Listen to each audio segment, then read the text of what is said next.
So, folks, I have been holding off on covering something for a while that is near and dear to my heart.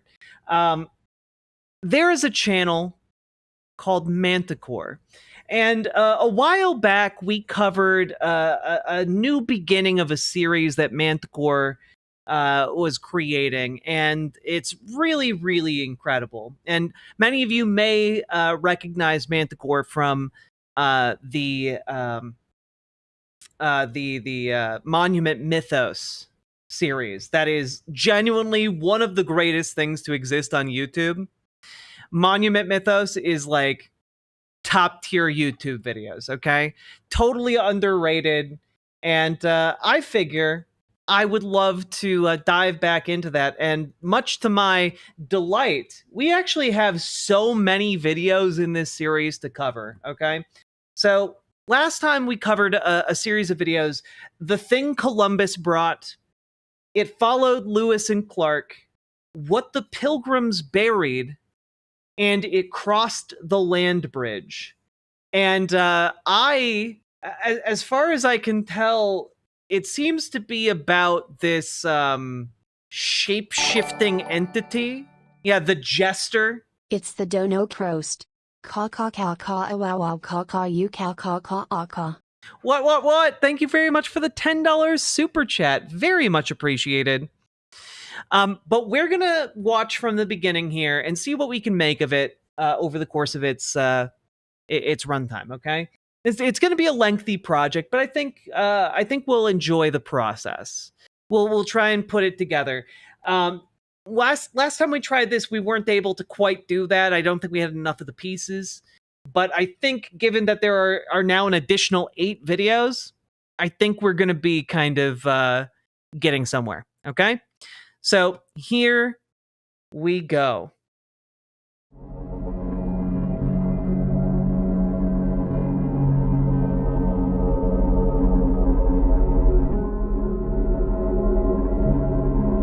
October 12th, 1492, Christopher Columbus arrives in Guanahani.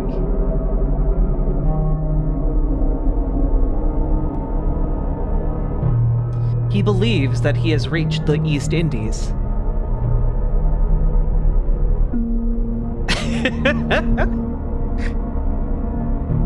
He renames the people he encounters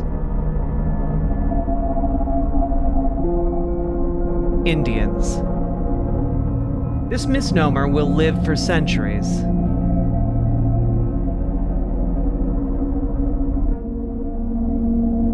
October 28th, 1492. 2 weeks later, Columbus lands in Cuba.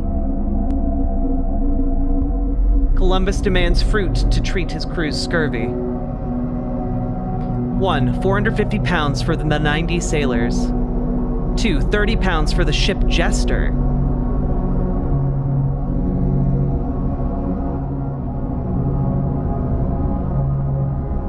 Luis de Torres, Columbus's interpreter, replays the Taino people's relays. Who is the ship Jester? Columbus laughs. He orders his crew to open the ship's cargo hold.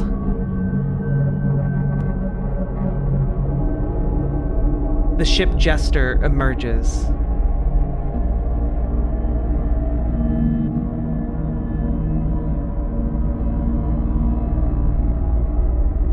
God, I love this.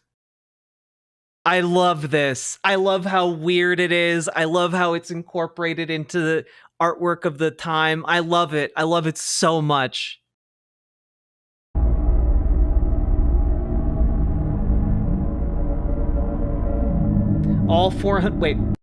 All 480 pounds of fruit are provided.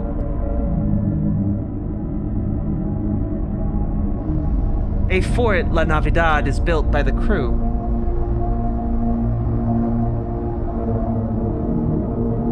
"39 sailors stay behind at La Navidad."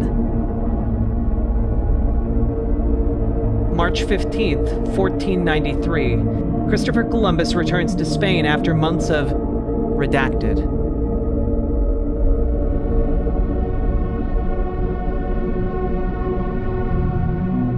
Columbus reports a missing crew member. The Beast. The ship Jester was left in Cuba.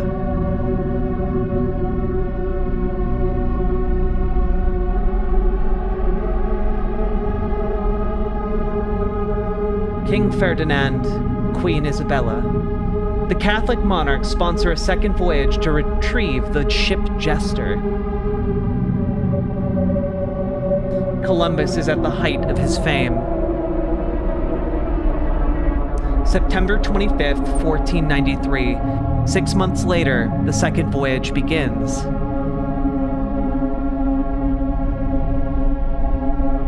Columbus leads 17 ships and 1,200 men. The newly appointed ship Jester fails to entertain. He is forced to walk the plank. November 27th, 1493, Christopher Columbus returns to La Navidad. La Navidad is found in flames. 39 bodies are eventually recovered.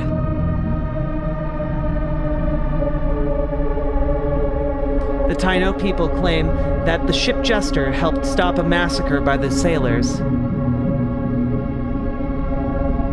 Columbus does not believe them. April 20th, 1496, after years of redacted, and redacted, Columbus sets sail for Spain.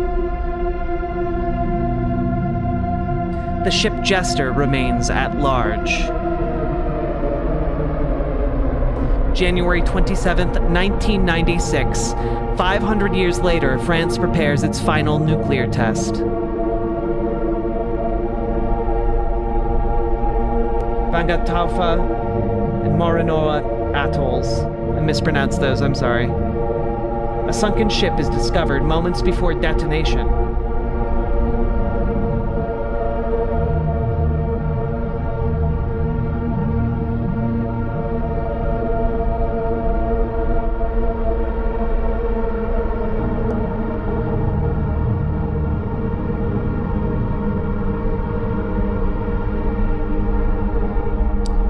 The ship Jester emerges.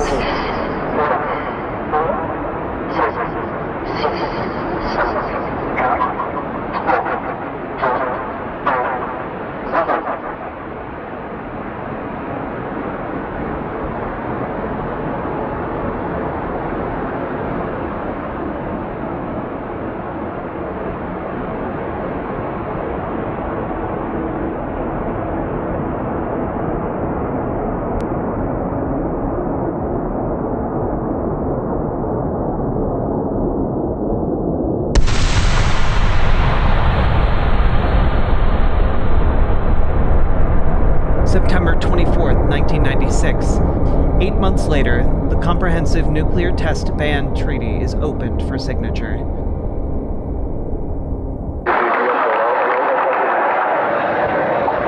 Good afternoon. Today in New York, the United Nations General Assembly voted overwhelmingly to adopt the Comprehensive Nuclear Test Ban Treaty and open it for signature later this month. All nuclear powers don't sign the agreement. There were 3 votes against the resolution. There were the Indians, and I believe we can find a way for the Indians to have their security concerns met. So, video 1, right? Did they nuke a Teletubby? No, they nuked a Jester. Just a humble ship Jester, of course. Okay, I definitely missed something before lack of headphones or voice to text pausing the stream because we jumped from Columbus finding Columbia to 1996. We did indeed. There is a 500-year gap. There is a 500-year gap. Columbus brings this creature to the New World, and it breaks its bonds or relationships with the sailors in order to defend the indigenous people against a massacre, against genocide, right? That indicates to me it has like some kind of moral compass. It's not just like a thoughtless beast of some kind. And it also seems to do just fine with nuclear weapons. It seems in fact like it can do something with nuclear weapons that is so scary it causes the world to collectively agree no more nuclear weapons tests. You know, I having seen the last the next 3 of these, I kind of know where it's going. But we'll what we have so far is pretty interesting, right? So let's see part 2, all right? It followed Lewis and Clark.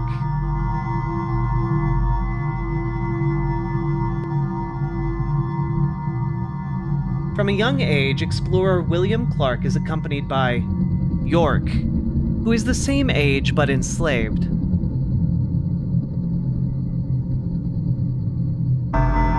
Clark dreams of power and political office.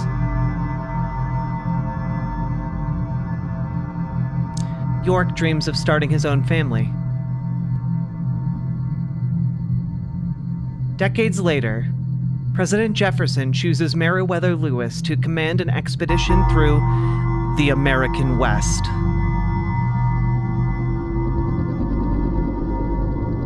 Lewis invites Clark to be his co-leader. To keep families intact, married men are not recruited.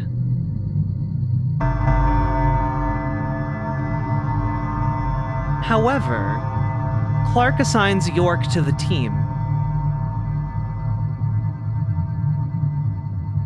York must leave his wife for the expedition.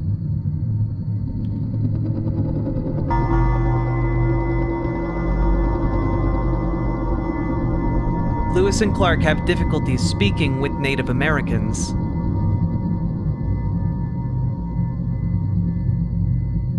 York proves to be a highly effective communicator.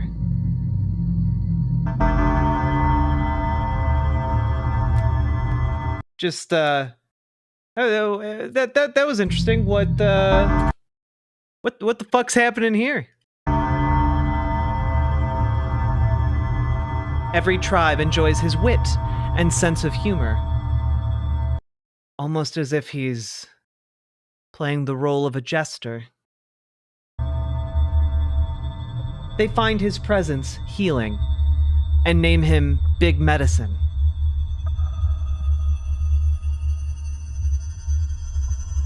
Occasionally, letters are delivered to the team by traders.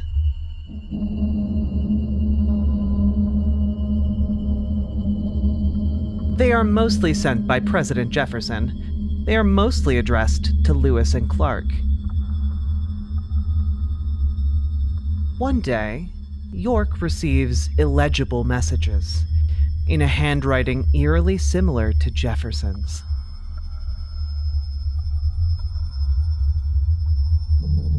He tries to destroy the mail.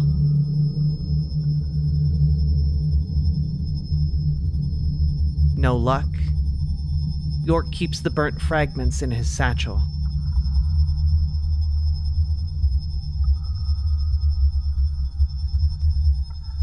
Nope, not a game, Superjet guy.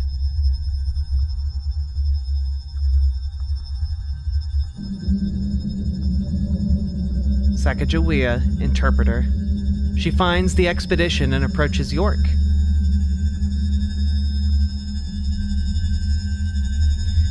Show me. Just want to point out this is handwriting that looks suspiciously like Jefferson's. Sacagawea combines the fragments.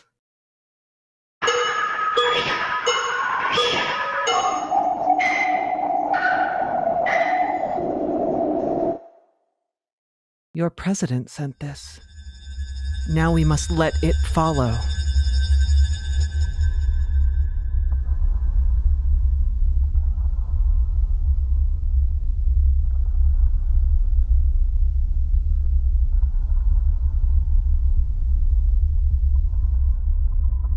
Clark explains that Paper York is an inside joke between him and President Jefferson.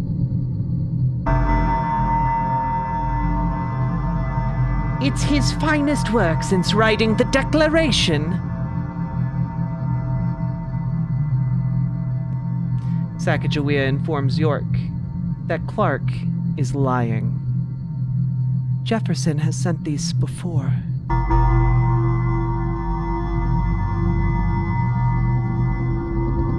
Throughout the expedition, Paper York is given larger meal portions than York and Sacagawea.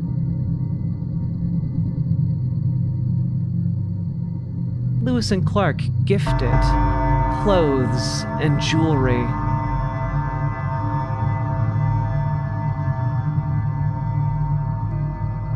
They even sing lullabies to it.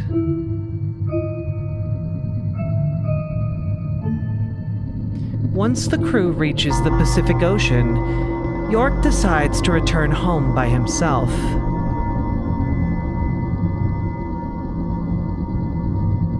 Lewis and Clark are unconcerned. Sacagawea wishes.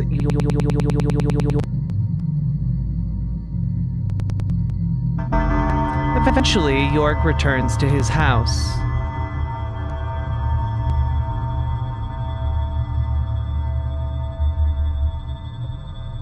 He calls to his wife.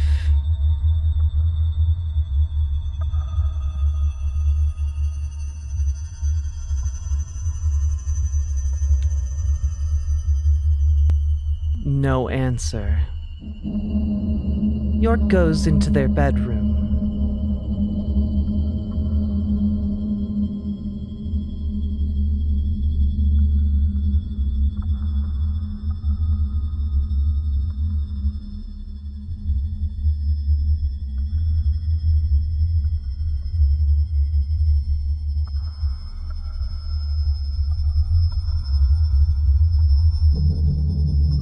A paper version of his wife lies in bed.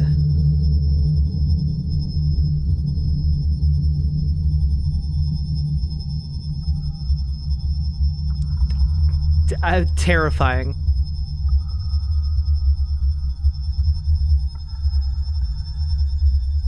Behind York, something opens the front door.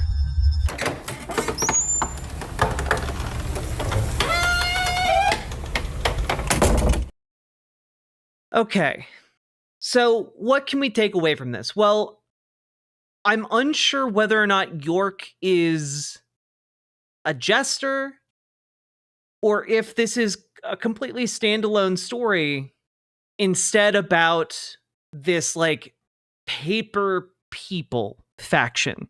One of the ways to like start thinking about ways that the ways Manticore kind of structures her stuff. I think she uses she, her pronouns. I think.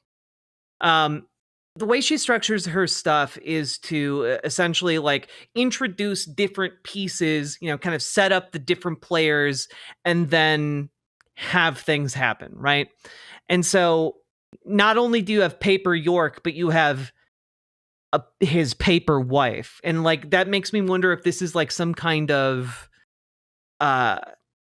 not infestation, but like disease, like some strange disease that can be passed around by notes. York is paper. No, the end of that story is York goes home, finds a paper version of his wife, and then hears the door open behind him, presumably the paper version of himself coming home to his paper wife. So like it's not his wife and it's not him. It's like a paper version. And I think that's kind of what we see, like Sacagawea like put together the letter again, fold together the pieces of the letter into Paper York, a paper version of York. But it's an inside joke with Jefferson, except that Lewis was lying about the inside joke, right? We learned that, right? Like he was being replaced by the paper. Yeah.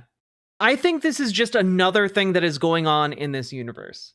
Let's push ahead. Let's push on. What the Pilgrims Buried.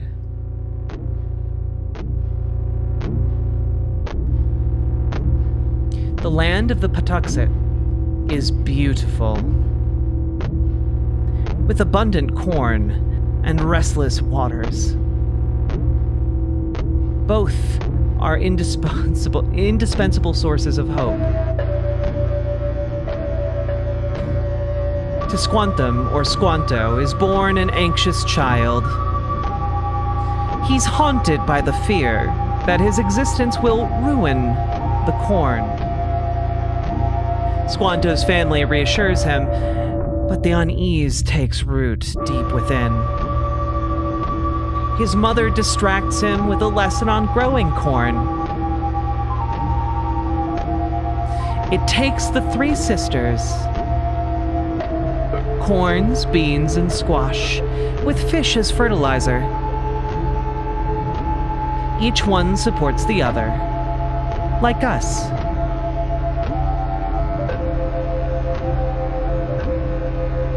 While planting, Squanto uncovers bones in the soil,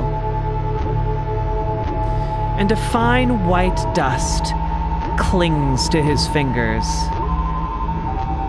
After seeing the remains, his mother speaks softly. "Leave it. This is no time to dwell. Live now. Water will not wash away the particles." As the dust spreads from one hand to another, the entire village falls ill.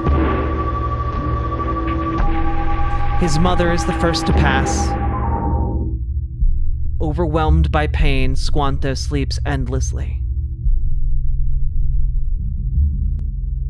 In his dream, he is kidnapped and sold to monks in Spain. He takes on many jobs and learns new languages.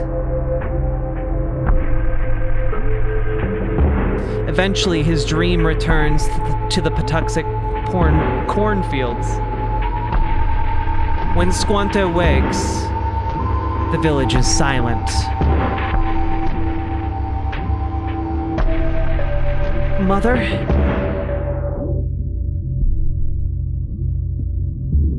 All his friends and family have been buried. But the corn they planted grows strong. And the ocean still churns. The pilgrims settle nearby. Squanto greets them in English. They say that plague that killed the Patuxent has not fully passed. In fact, it has claimed half the Mayflower's passengers. Squanto leads them to the bones in the cornfield. "This is the source. We must bury it deeper."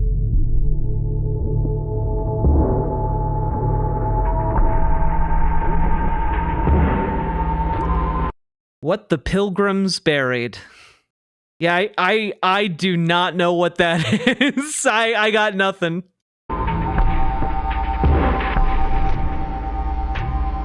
Pilgrims with woolen gloves deep in the grave. A feast is held in honor of the fallen Patuxent. Each one supports the other, like us.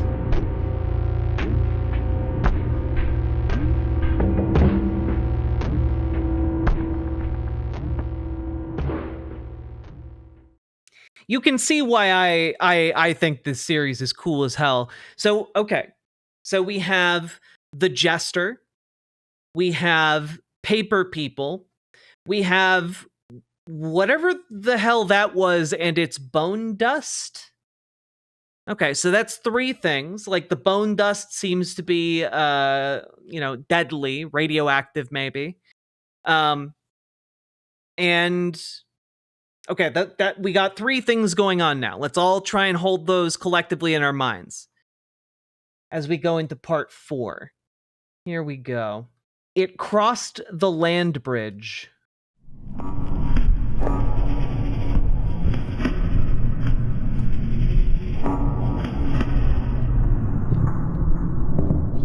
The Bering Land Bridge.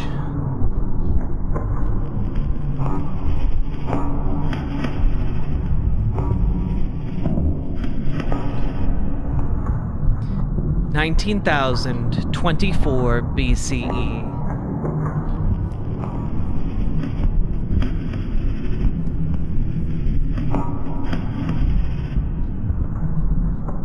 Forgotten things live here.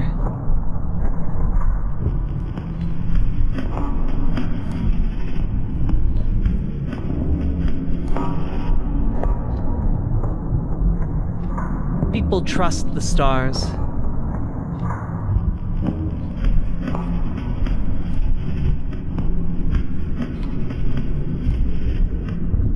A human attempts to cross.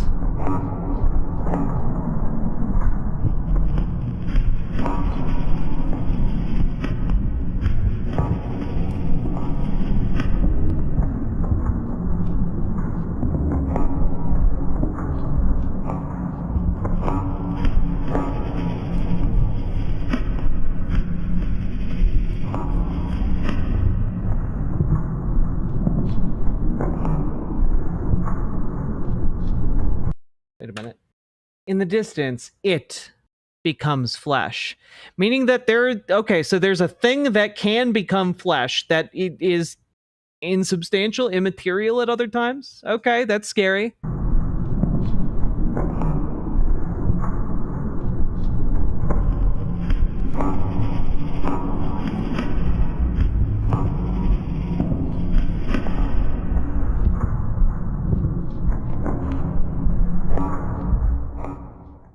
The distant sound of fire wakes it.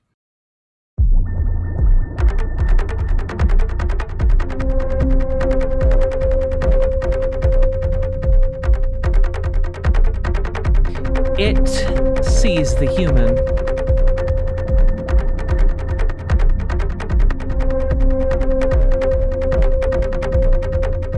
It crawls closer.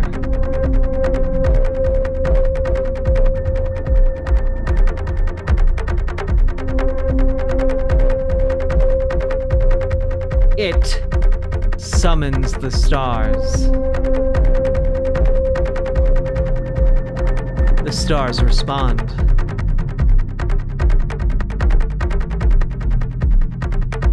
The stars break apart the ice.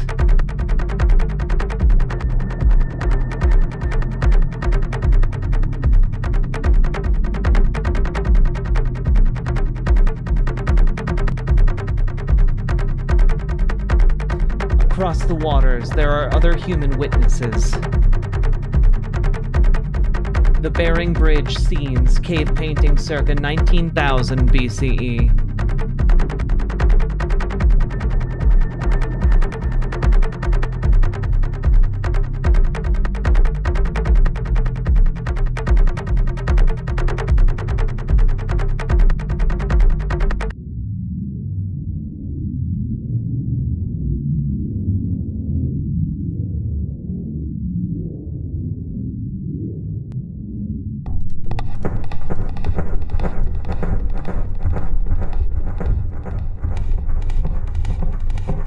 Oh, fuck.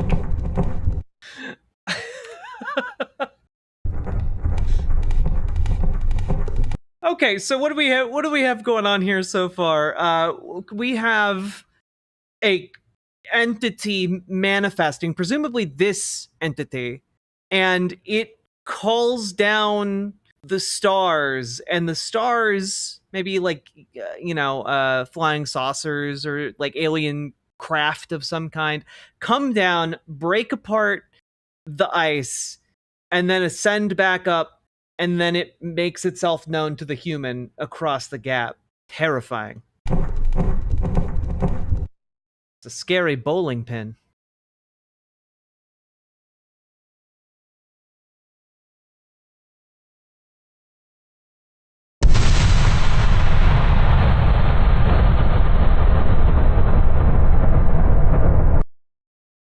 And there you have it, folks. The same creature, the jester, that was there when Christopher Columbus arrived in the Americas, is the same creature that summoned the stars 21,000 years ago. He's back, baby! He's back from his vacation. The jester emerges.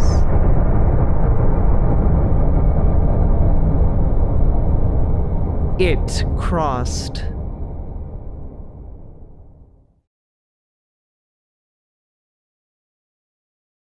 Damn, that's cool. Damn, that's cool. What's he doing being a silly little jester? You know how it goes. Sometimes you go overseas, you get some odd jobs, you know, you live life, but you can kind of see like it's starting to kind of come together a little bit, but we need more information. We need more information. I have no doubt it's going to come together. So with that being said, maybe this is the end of part 1. Riverboat Jack is going to town. All the viewers gather round. Twitch and YouTube is where she streams. All that content is bursting the seams. Politics, gaming, and plenty more. Her sense of fashion you'll adore. So grab your stuff and hop aboard. We're going straight to Jack's Discord. Riverboat.